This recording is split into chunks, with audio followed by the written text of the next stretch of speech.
W2 is 200 pounds per hour. So for mass flow rate, we have a M is equals to M times 0.75 times 60.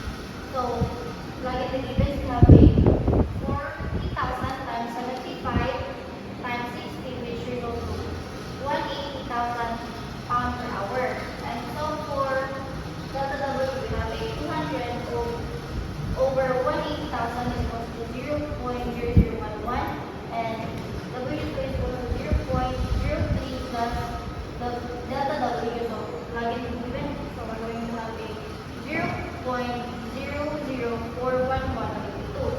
And for our last problem, we have a PM is equals to 22 Celsius and 50% relative humidity, and our PM is 38 degrees Celsius, and our relative humidity is 15%, and our efficiency is 90%, and our mass is 5 kilograms per second. So to solve for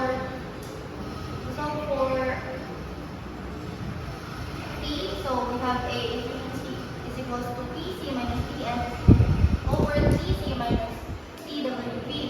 So plug in the givens, we have 0.9 is equals to T coil minus 22 over T coil minus 15. So we have a 25 degrees Celsius.